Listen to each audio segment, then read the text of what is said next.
Very good afternoon, children.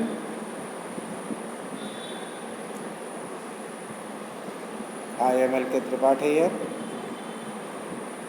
Dear students, as we have finished our maximum syllabus which was targeted for us, so better us to start the study further. Now we will back for the revision of the syllabus. So, to the best of my knowledge, first of all, we shall touch Geography chapter 2, that is land and soil. This topic will give us more knowledge about lands and soils of the country. Many more facts will come out from this discussion. So, in the sequence of revision, let's discuss along with a new video here. Let's get started. Land can be classified on the basis of ownership, private land and community land. The classification of land is dependent upon the ownership.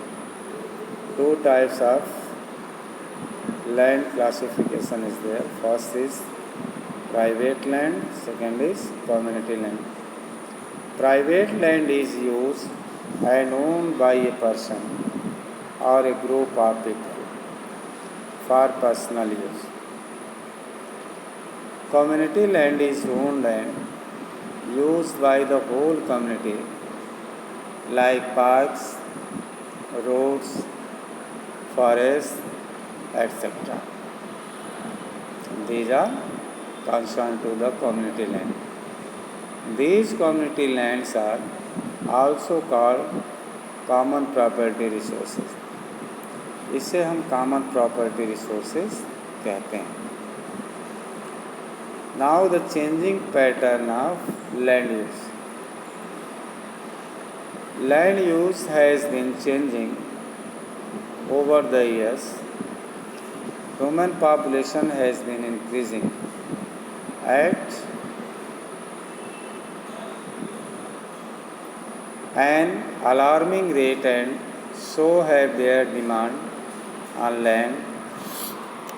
Agriculture, mining, deforestation, roads, industry, and settlements are some of the changes made by humans to the land use. Scientists estimate that between 1/3 and 1/2 of our land surface has been modified by human activities. Land degradation. Land degradation happens when the land is no longer suitable for agriculture. Some important reasons for this include increased population and its ever increasing pressure on land, deforestation, soil erosion, overgrazing by animals, excessive single cropping, and expansion of cities and salinization. Together, all these are responsible for the removal of nutrients from the land and aid to these natural disasters such as floods and landslides. The impact of land degradation is huge. Land productivity goes down, leading to uncertainty about food. It often leads to migration and a general destruction of ecosystems. Can we control this situation too? Perhaps we can to some extent. It is very expensive to reclaim degraded land. Sometimes severely degraded land might not be reclaimed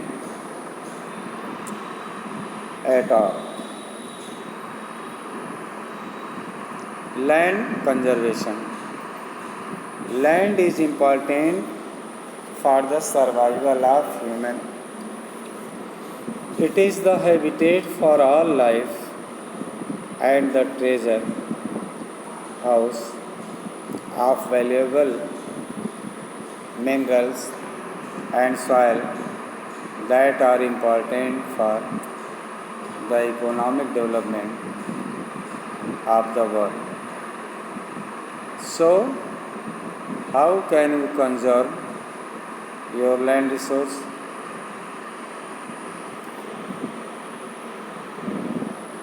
Think about afforestation, proper sewage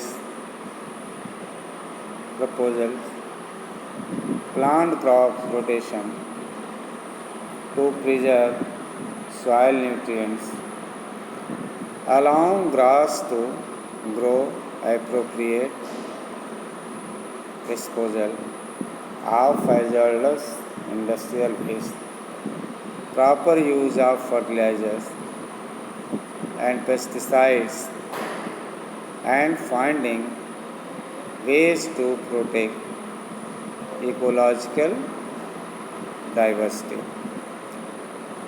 Degraded lands or wastelands can be cultivated for agriculture too, with some direction and financial help from the government. Another easy step that you can take to an individual is to stop throwing garbage such as soda can, paper and other waste like plastic bags, empty wrappers, and use aluminum foils. Now the soil resources. Up to here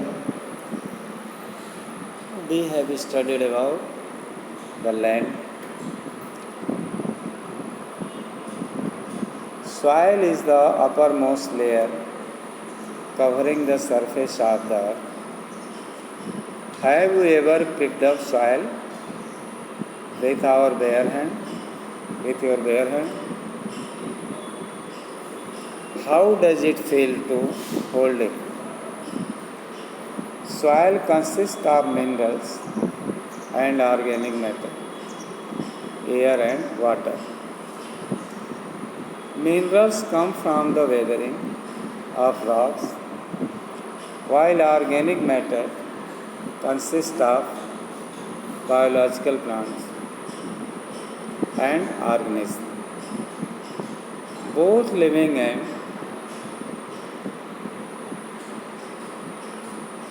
dead. It also has humus, which is the partially decomposed organic matter. Water in the soil contains dissolved nutrients, and the air in it has high levels of gases such as carbon dioxide and low level of oxygen.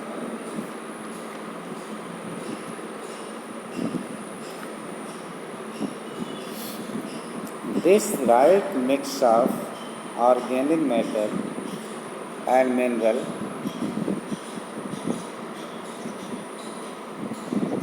makes soil fertile. Now, formation of soil. Soil varies from place to place and even from one field to the next. For example, the soil next to a river could have lots of nutrients, making it a productive area, while the soil on a plateau a little far away could be stony and unproductive. Why does soil vary so much from place to place? Several factors affect soil formation. Some of them are parent rock, climate, vegetation, and time. Parent rocks. The original rock from which soil is formed is called the parent rock. This determines the type of mineral content, texture, color, chemical properties, or permeability. For example, granite rocks will produce coarse, loamy soil structure, while basaltic rock produces clay loamy texture. Next we shall discuss in the next video next time. Till then, thank you. Have a nice day.